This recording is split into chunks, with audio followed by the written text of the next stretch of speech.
all the speed comes from shortening the transition from one kick to the other one. I have 3 quick tips to improve your speed, power, and accuracy of your basic kicks. Stay tuned to the very end because I have a piece of equipment I want to show you that you can buy or make on your own once you've built a solid foundation. Once you're no longer a brand new beginner, you can use this equipment to dramatically improve your speed and explosiveness. The first tip is you're going to use squats as a warm-up before every kicking workout.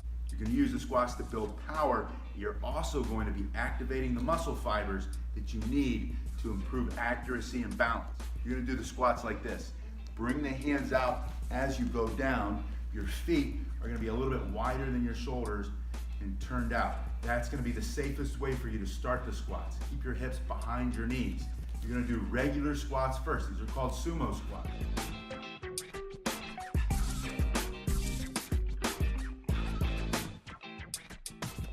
You're going to do 5, 10, or 15 of those depending on where you are with your fitness level. After you do those as a warm-up, take a few deep breaths, no longer than 30 seconds, and now you're going to go into jump squats.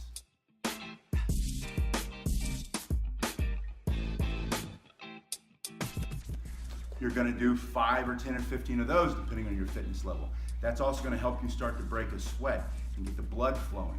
Your third set before you start your kicking are going to be called pulse squats, meaning you're just going up and down a little bit. That pulsing is going to start to build that explosiveness for kicking and punching.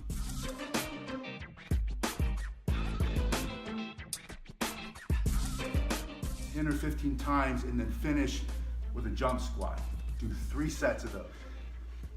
Now the second set is that you're going to go from a deep traditional stance into a kick and back to the stance. Now watch especially what I do with my hands. It's both for balance and control, but also to train my body on how to move in traditional martial arts.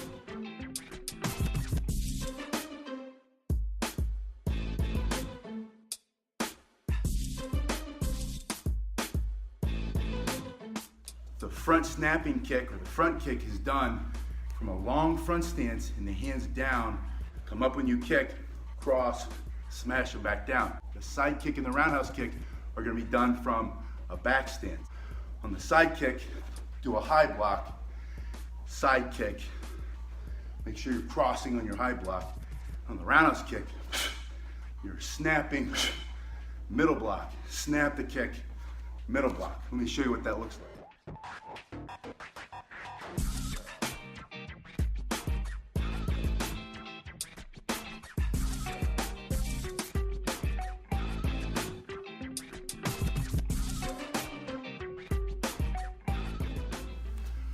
Notice at the end of the kick, I lock it a little bit, and I also bend the knee before and after the kick. It's extremely important. Now the last tip is you have to kick and alternate feet, focusing on getting into a proper stance between each kick.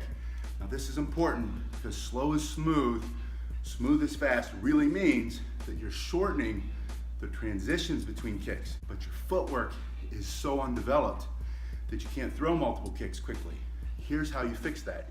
In the fighting position, make sure your feet aren't too wide. If they're too wide, that pulls your center of gravity down, you have to lift to come forward. So shorten stance, bend the knees, turn them toward each other.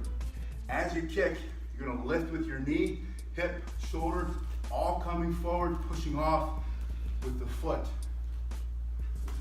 You're gonna come in for your kick, step in front of the other foot just a little bit, back with that foot into a proper fighting stance. Make sure you're not too wide. Knees stay bent, feet going in the same direction.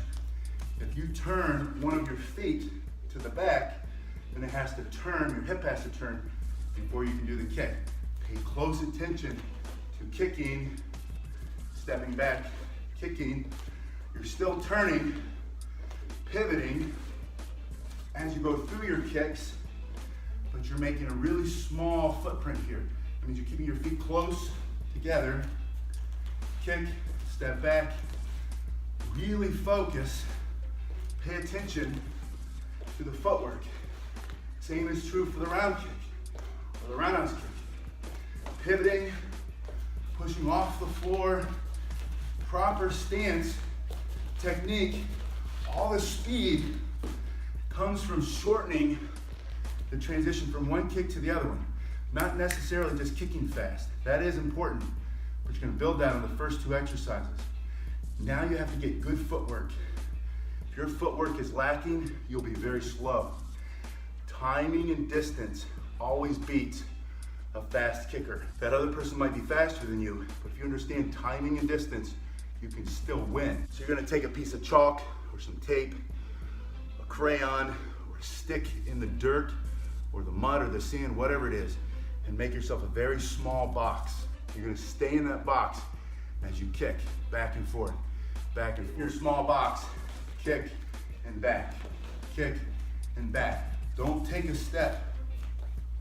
That wastes time. Kick, back, kick, back, kick, back. Eventually, it'll become one move. Kick, back, kick, back. Okay, so use those first 3 tips for the next 6 weeks. If you do it every single day, you'll be ready for this. This is called a quick band, and I used to make these with my teammates. A quick band just has a round part or something that goes, in this case, in your hand, but it's gonna go on your ankle.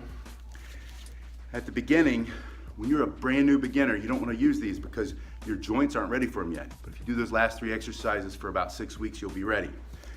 This is gonna go around your ankle. The other end will go around a tree, a pole, anything that's not gonna move when you pull on the other end. Now this is just a giant band, a very strong band. This one came from a company called Century. I don't know if they still make them and sell them. They probably do. I'm sure Quan, if you have Quan near you, you probably find something like this at Quan, but it's just called a quick band. This is the red one, which means it's a little bit lighter. The black ones are always heavier. If you're interested in making your own, let me know in the comments, and I'll show you how to use some very basic things that you might already have or that you can pick up pretty easily anywhere in the world and make your own. Good luck with your training, and thanks again for watching.